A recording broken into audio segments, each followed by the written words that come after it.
Russell, a 1-1 draw in slightly different circumstances to the draw on Tuesday. I suspect you're slightly happier today than you were. Well, mixed, really mixed. I mean, the first half we were a little bit flat, I felt. I thought they were the better side in the first period.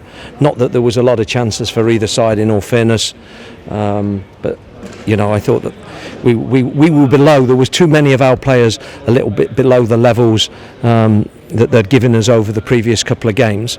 There's need to change it at half time, which we did. Thought as that half, then the second half wore on, I thought we grew into it. Managed to get on top, create a few chances second half, which is what we do. Unfortunately, we couldn't convert enough to get the 3 points.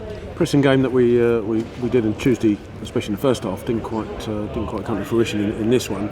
And when you changed it at half time, we certainly looked a better side. Yes, we did look better in the second period. I have to say, we needed to be better after the first half. That can happen sometimes. A little bit flat. I think 1 or 2 below their levels for one reason or another. As you know, we have had a bit of a virus. We lost Patrick Bauer on the way here, amongst others. There was some others suffering a bit, but it was important that we just rolled our sleeves up. 90 minutes of football, for whatever reason, try to find a level that was going to get us a result today. It didn't quite happen, though we did have 2 massive windows of opportunity to put the game to bed. And 2 magnificent saves from the keeper, as well as the penalty save. Did you think at that point it might never come? Well, the important thing is you keep creating, we keep persevering.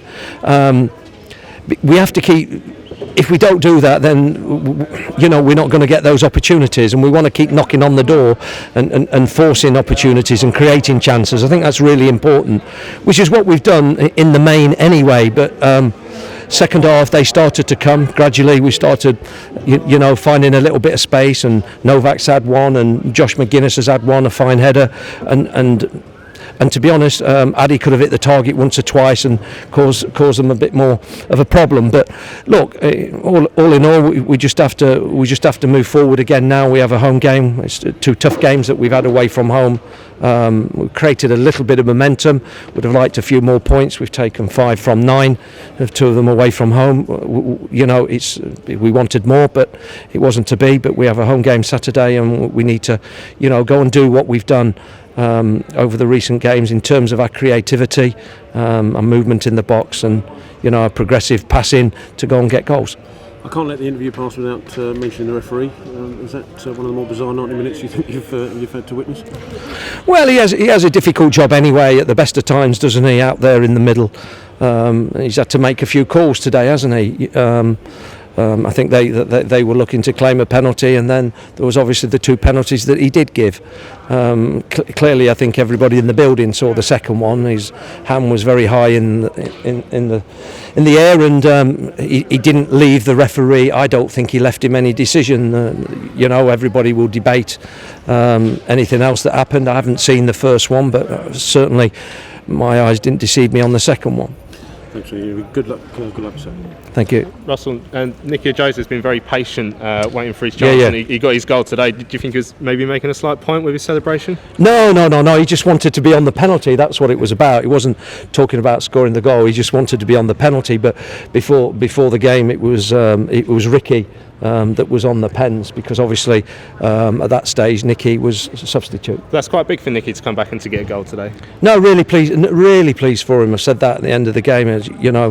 He's gone and got a goal, and that might give him that little bit of a push as well now going forward.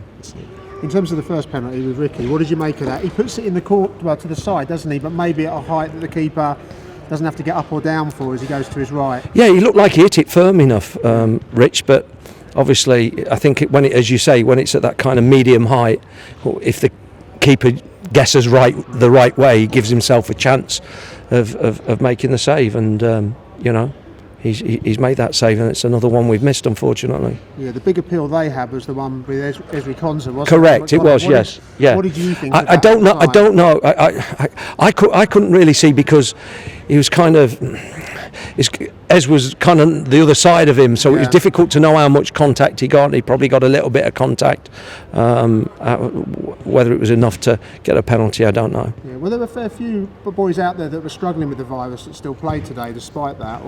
Yeah. There was a few boys out there. Yeah. I'm not going to say who and who was and who wasn't, but yeah, there was. We've had about half a dozen that have been struggling with that, and unfortunately, Pat had to pull out on the coach on the way here because it's just starting to affect him. So his energy levels were right down. So there were some other big performances, weren't there? Jason Pearce. I thought it was immense. Crofts, they just I thought played so well, didn't they? Yeah, really? I thought those. Yeah, I thought they two good picks.